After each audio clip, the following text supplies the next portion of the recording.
impacter la terre. Les cieux sont le cieux de l'Éternel, mais il a donné la terre au Fils de l'homme.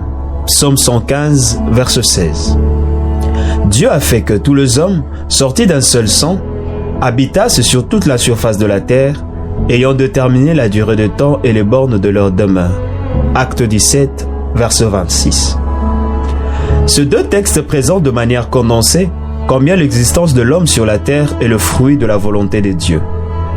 Celui dont le vocabulaire ne fait usage du hasard orchestre le déroulement de la vie de ses envoyés sur la terre. Il fait chaque chose pour un but et prend un homme de loin et l'amène à un endroit pour qu'il accomplisse sa volonté. Même le grand roi, sans le vouloir, se retrouve quelquefois en train de servir à la volonté du suprême. Leurs cœurs sont dans la main du Tout-Puissant qui les incline du côté où il veut. Il endurcit certains et adoucit d'autres. Il les envoie parfois à la forêt pour les humilier afin que tous apprennent que c'est l'Éternel qui gouverne les nations. Le Dieu du ciel fait don de la terre à qui il veut. Il plaça l'homme en Éden pour le garder et le cultiver. Il promit et offrit le pays du lait et du miel à la postérité d'Abraham, non seulement pour en jouir, mais aussi pour servir de son sanctuaire sur la terre et ainsi révéler sa gloire aux nations. Vous avez certainement un rôle à jouer sur cette terre, mieux, une mission à accomplir parmi les hommes. Béni soit le Fils de l'homme qui comprenne que la terre leur a été donnée. Ceux-là ne se sentent pas touristes ni spectateurs de merveilles des autres, mais acteurs divins des exploits. Ils assaisonnent chacune de leurs actions de la grâce de Dieu en vue de manifester parmi les humains la gloire du Père éternel. Ils impactent des générations entières et des rois marchent à la clarté de leur lumière. Ainsi, le fruit de l'esprit peut être consommé par la création qui attend avec un ardent désir la révélation du Fils de Dieu. Le Fils de Dieu ne posséderont pas que le ciel. Ils possèdent d'ores et déjà la terre où ils sont en pèlerinage.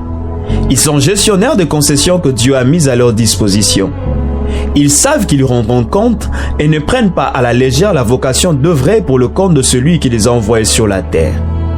Ils mettent à profit leurs talents, les font valoir et au finish sont déclarés bons et fidèles serviteurs. Ils pourront ainsi entrer dans la joie du Maître qui gratifie d'une couronne incorruptible. Votre passage sur la terre ne doit pas être réduit à un fait du hasard comme pour répondre à la théorie d'une génération spontanée. Non, vous êtes le fruit d'une parfaite volonté de Dieu.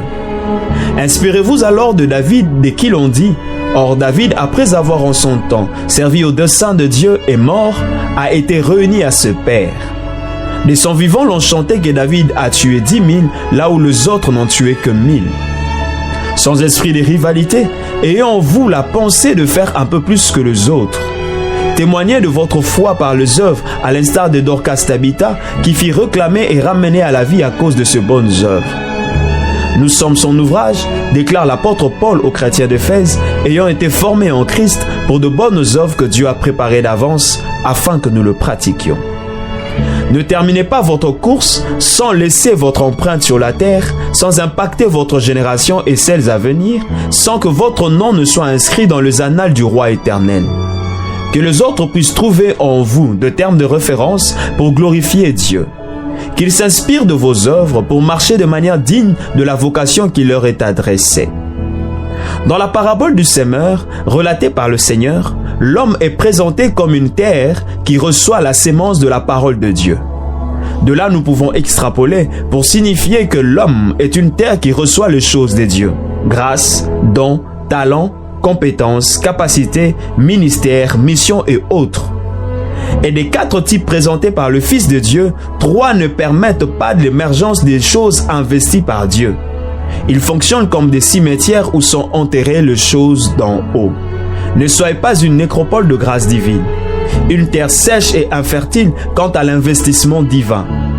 Que tout ce que Dieu a placé en vous puisse porter du fruit. Dieu attend de vous des résultats probants pour sa gloire. Il vous définit comme le sel de la terre et la lumière du monde. Vivez dans cette dimension et manifestez la gloire de votre Créateur et Rédempteur. Dieu vous a donné la terre, pas pour y cacher vos talents comme un serviteur méchant et infidèle, mais pour la cultiver et fructifier vos dons et grâces à la gloire du Dieu le Père et de son Fils Jésus-Christ. Exploitez vos dons et grâces, impacter votre génération. Que le Fils de Dieu vous aide. Amen.